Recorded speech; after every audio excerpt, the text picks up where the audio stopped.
going to share my first 6 months starting an epoxy business and the problems that I ran into. So, the first problem that I ran into was dropping a good design. So, the reason that I got into doing floors was I actually bought a house and I had two nice cars. I had a red wide body Scat Pack and a yellow wide body Hellcat. And so I started pimping out the garage, putting hexagon lights, painting it, and I was like, you know what? Let me try doing a resin floor because one of my buddies, he had taken a class in Mexico and he was like, oh yeah, we could do resin, bro. And to make a long story short, he didn't really know what he was doing that well. He knew the basics, and I didn't know what I was doing at all. And so we ended up grinding this floor with no vacuum, dust everywhere. Took us like 2 weeks to just do my two-car garage, and the design came out absolutely terrible. And I'll show you guys later in a different video what it looks like because I still haven't changed it yet. But I really fell in love with the process while we were actually doing the floor. And so I got to thinking after we were done, I was like, you know what? I think I want to try to do this for real. And so I seen a class pop up on Instagram, and it was in Sacramento, a couple hours for me, 2.5 hours for me. So paid for the class, 2,500 bucks. Went out there, watched the whole live job, start to finish, grind, patch, prep, base coat, design coat, top coat. Watched the whole thing, and I learned a lot. But there's still a lot of stuff that I wasn't sure about. But at least I had a basic idea at that point on how to do the design. So if you guys are thinking about doing this, I highly recommend take a class to start off. Just take the class because you're going to learn so much, and you don't want to be, messing up somebody else's floor besides your own. Luckily, I messed up my own floor, but that's my own. If it was a client, that could instantly ruin my reputation in my business. So overall, taking the class, really making that investment of the 2,500 really just pushed me into doing this business because I already had made a significant investment, $2,500. I didn't want to just spend that just to do this for fun. No, I had some real money on the line at this point. So that led me to my next problem, which I didn't have any jobs. I didn't have any return on my investment. I had no idea how am I going to start doing these floors. I could go door to door. I could hit people up on social media. I could figure out how to run ads. There's so many different things that I could do. Um, and so I really just had to pick one and just work on that. And then my idea was I'll figure out one way to get clients. And if that works, then I'll keep doing it and add another one. If it doesn't work, I'll drop it and try a different one. After months of waiting, waiting for something to come to me, I was like, nah, I gotta figure this out because these jobs are not gonna come to me. I gotta figure this out. So I seen an ad pop up actually on Facebook, and it said 75 to 100 leads per month guaranteed. And usually I'm skeptical about this kind of thing, and I'm like, oh, they're just trying to get my money. But I changed my mindset on it, and I was like, you know what, let me see what this is about.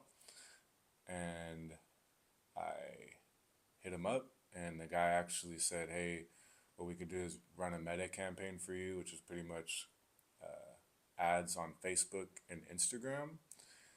And in exchange, you have to give me $750 a month, and you need to dedicate $35 ad spend per day to the campaign. And I was thinking, damn, $750 a month times 35 a day. So we're looking at almost $2,000 a month of overhead right off the rip. But I had a lot of bills to pay, like I said, and I had already taken the class a couple months ago. So I was like, dude, I need to get this momentum.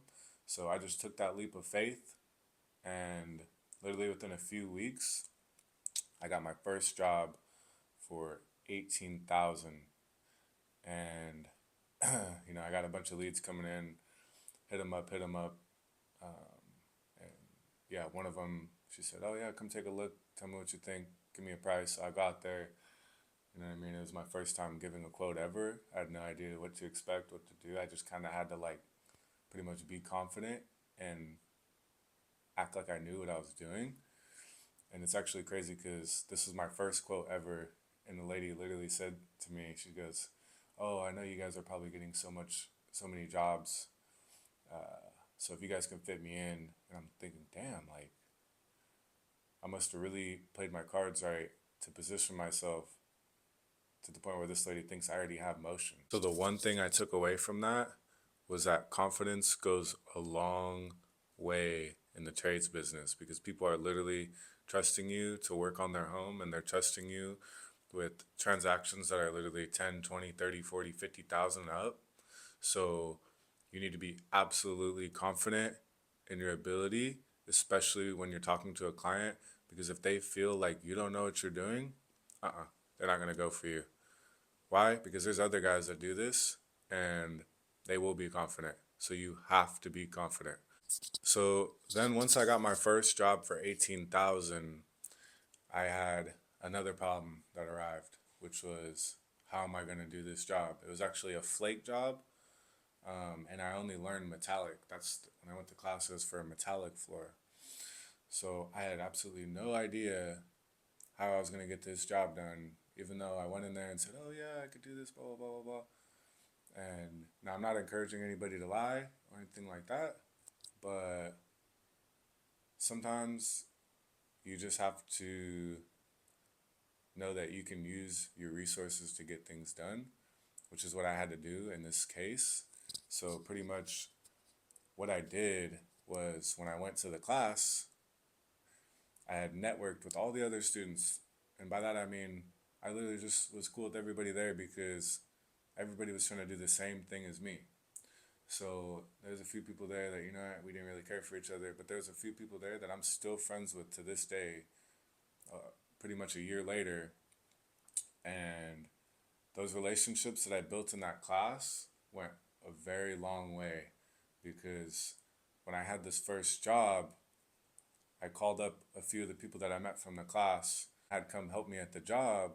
They had a lot more experience than me at the time. They went to the class, but they had already been in epoxy for a year prior, so they had way more knowledge than me. But they were still starting out also. They were trying to build their company. But I knew that if I hit up some big shot to help me, they're going to tax me or whatever. They're not going to be willing to do it. But I knew that, somebody that's closer to my level, and if I pay them properly, they'll come help me. And so I hit up my boys. They're actually the Epoxy Kings from Sacramento. Shout out to them. Colin and Tristan. These are my boys. But I hit them up and I was like, "Hey, could you come help me on this job? I know it's 3 hours from you guys, but shoot, I need help and I want to get this done properly.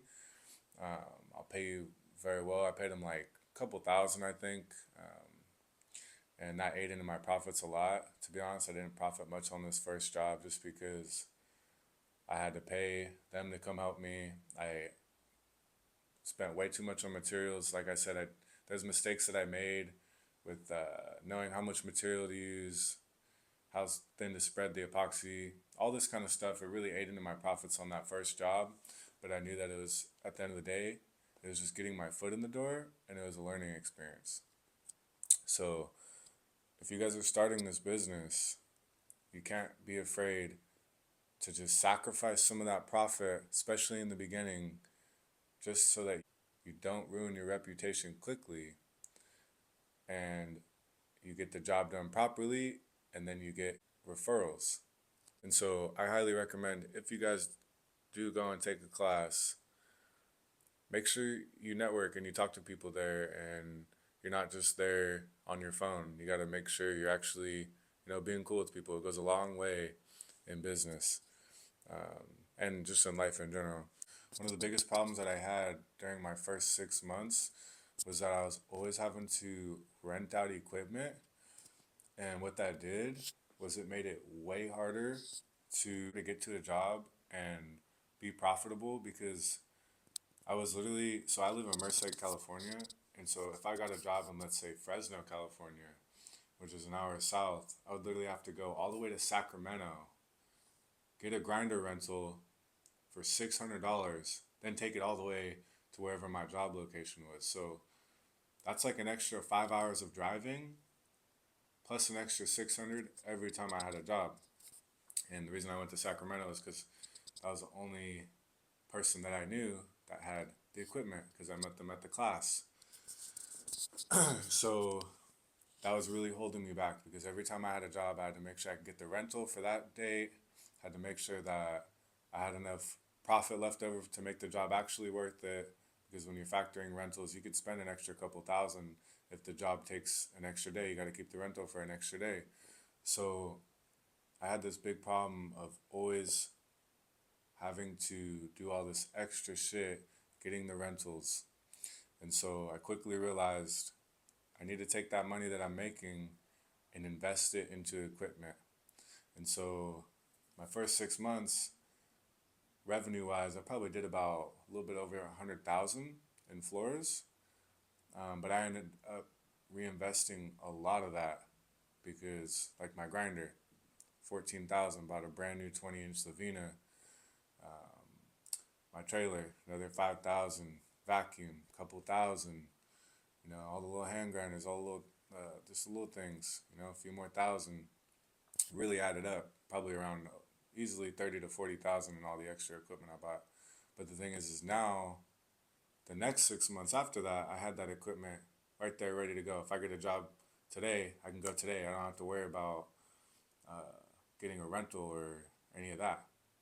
So if you guys are going to start this business and you start seeing some motion, you start getting some jobs, don't go blow that money. What you need to do is reinvest it.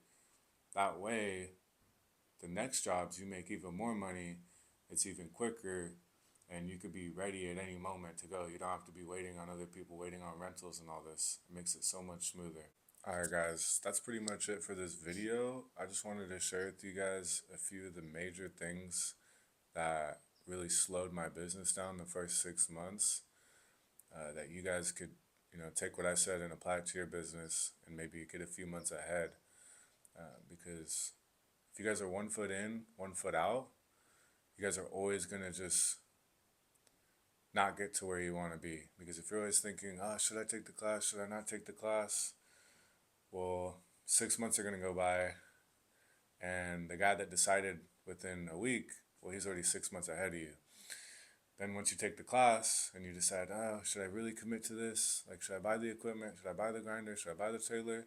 Another 6 months go by. That one guy that took the class in a week and got the equipment in a week, now he's a year ahead of you. So you guys have to make these decisions fast and, watch videos like this and make sure that, the market is good. The market is good. Like I said, I did 100,000 in my first 6 months, and I was skeptical at first, but now that I've actually seen how it goes, I can say epoxy is definitely worth it. But anyways, guys, follow me on Instagram at Official Valley Resin and subscribe to the channel, and I'll get some more content for you guys coming soon. Peace.